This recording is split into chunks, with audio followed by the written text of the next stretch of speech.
यदि आप एक इमारत बनाना चाहते हैं और ये सोचते हैं कि वो इमारत बहुत मजबूत और बहुत स्ट्रॉन्ग बने ताकि वो ख़राब से ख़राब परिस्थितियों में भी टिकी रहे, तो इसके लिए सबसे पहले आपको उसके आधार, जो उसकी नींव है, उसको मजबूत बनाना होगा। नींव जितनी मजबूत होगी उतनी ही मजबूत वो बिल्डिंग होगी। अपनी ख़राब परिस्थितियों में भी वो खड़ी रहेगी बिना किसी बाहरी प्रभाव के।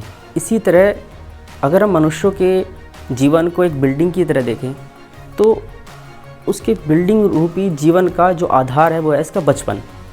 बचपन अगर जितना अच्छा होगा, जितनी अच्छी परवरिश में बचपन में मिलेगी, यानी आधार जितना मजबूत होगा, बचा हुआ जीवन भी उतना ही अच्छे से वो निभा पाएगा। बचपन की आरंभिक शिक्षा को हम बच्चे के जीवन के एक फाउंडेशन की तरह देख सकते हैं। फाउंडेशन की स्ट्रॉन्गनेस के लिए हमें उसे अच्छी शिक्षा, अच्छा वातावरण और अच्छे फ्रेंड सर्किल देना होगा, क्योंकि शिक्षाओं पे ही उसका पूरा जीवन टिका हुआ है।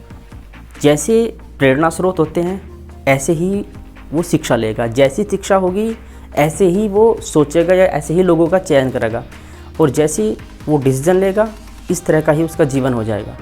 अगर आप ओवरऑल देखें तो ये एक सर्किल सा बन जाता है, क्योंकि और ये सर्किल मैक्सिमम लोगों के जीवन के मैक्सिमम टाइम में इस्तेमाल होता है। मतलब जैसा आपका प्रेरणा स्रोत होगा ऐसे ही आप प्रेरणा लोगे, जैसी प्रेरणा लोगे इस तरह के ही लोगों का चुनाव करोगे, या ऐसे ही आप डिसीजन लोगे, जैसे डिसीजन लोगे फिर ऐसे ही आपका जीवन हो जाएगा।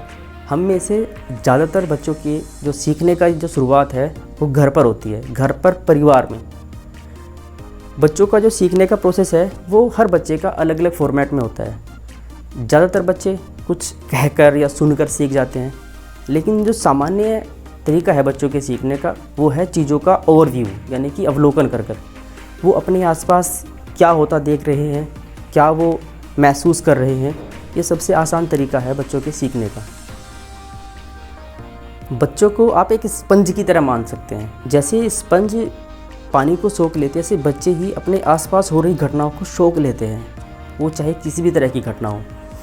कई बार आपने देखा होगा कि हम भूल जाते हैं कि बच्चे हम पर ध्यान दे रहे हैं, या हम ये सोचते हैं कि शायद बच्चे अभी इस घटना को सीख नहीं सकते, लेकिन वो हर चीज़ को नोटिस करते हैं, भले ही वो आप उसका रिएक्ट साथ साथ न दें। मानवों में जीवन को सुरक्षित और सुखी बनाने के लिए सभ्यता के स्टार्टिंग से ही कुछ मापदंड यानी कि क्राइटेरिया और कुछ मूल्य यानी कि वैल्यूज़ बना रखी हैं। जन्म के साथ समाज हमें कुछ मापदंड और मूल्यों को देता है, जो हमारे व्यक्तिगत मूल्यों और मापदंडों के साथ मिलकर कार्य करते हैं। मापदंड यानी कि क्राइटेरिया, कि कोई कार्य किस सीमा तक सही है या किस सीमा तक वो एक सामान्य कार्य है और किस सीमा के बाद वो एक अपराध बन जाता है। और वैल्यूज़ का मतलब है कि बच्चों में सम्मान, निष्पक्षता, समर्पण के भाव का विकास करना, ये वैल्यूज़ होते हैं। बच्चों में वैल्यूज़ को डेवलप करने का सबसे आसान तरीका है कि उनके साथ डिस्कशन की जाए, उनके साथ बातचीत की जाए कि किन चीज़ों का चुनाव वो करें, या वो उन चीज़ों का चुनाव क्यों कर रहे हैं, वो उस चीज़ को पसंद क्यों कर रहे हैं, या वो दूसरी चीज़ों को पसंद क्यों नहीं कर रहे हैं।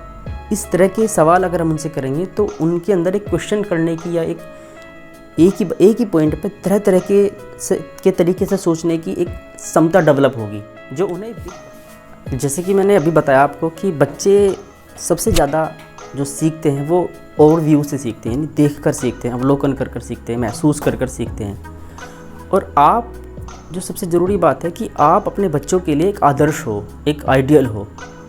जो व्यवहार आप बच्चों से अपेक्षा करते हैं वो व्यवहार आपको खुद करना होगा पहले।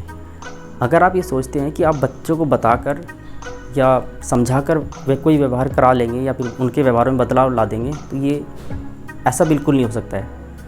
जैसा व्यवहार आप बच्चों से अपेक्षा करते हैं सबसे पहले आपको वो दिखाना होगा, उन्हें कर करके उन्हें उनके सामने वो व्यवहार करना होगा, तभी वो कर पाएंगे, नहीं तो आपका ये पूरा प्रयास असफल हो जाएगा।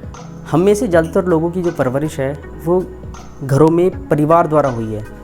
तो आज हम परिवार की स्थिति, उसकी संरचना, उसकी बनावट तथा समय समय पर उसकी बनावट में जो बदलाव आ रहे हैं उस पर डिस्कशन करेंगे। क्या वो बदलाव जो लगातार समय के साथ परिवार में आ रहे हैं, वो बदलाव व्यक्ति के व्यक्तित्व के निर्माण में क्या भूमिका निभा रहे हैं?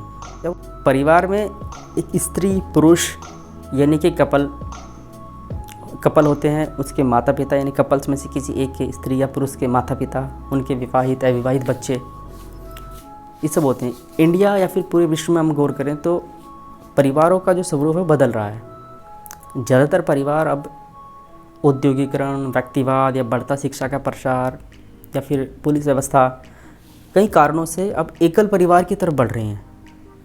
यानी कि परिवार के हम दो स्वरूप देख सकते हैं। एक परिवार वो जो संयुक्त परिवार है, जो पारंपरिक परिवार है, जिसमें कपल्स यानी कि जोड़े यानी स्त्री और पुरुष के, किसी एक के या फिर दोनों के माता पिता, उन कपल्स के विवाहित अविवाहित बच्चे।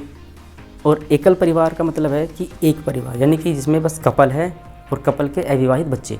जो संयुक्त परिवार है वो पारंपरिक परिवार है, उसमें ग्रैंड पेरेंट्स यानी कि दादा दादी या नाना नानी, माता पिता, तो लगभग एक बच्चे के परवरिश में यानी कि 100 या 70 साल का अनुभव इस्तेमाल किया जाता है उसकी परवरिश में। अच्छे बुरे सब अनुभवों का एक जो सार है, जो अच्छी बातें हैं, वो एक बच्चे की परवरिश में डाली जाती हैं। सिंगल यानी कि एकल परिवार की जो ऑनर्स होते हैं या फिर उनके जो गाइडनर या फिर माता पिता होते हैं, उनमें से या तो दोनों को या फिर एक को अपनी आर्थिक क्रियाओं को पूरा करने के लिए काम करना पड़ता है, जिससे ज़्यादा से ज़्यादा समय अपने काम में देना पड़ता है। तो उनके पास बच्चों की परवरिश के लिए कम समय होता है जॉइंट फैमिली की तुलना में।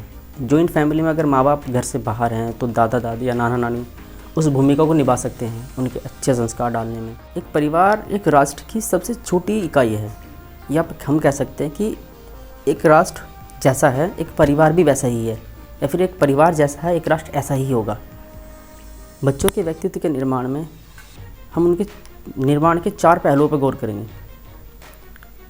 वो पहलू जो बच्चों की व्यक्तित्व के निर्माण में सबसे अहम भूमिका निभाते हैं, वो नंबर 1 है शारीरिक विकास यानी कि फिजिकल डेवलपमेंट, भावनात्मक विकास यानी कि इमोशनल डेवलपमेंट, और सामाजिक विकास यानी कि सोशल डेवलपमेंट, और लास्ट है बौद्धिक विकास।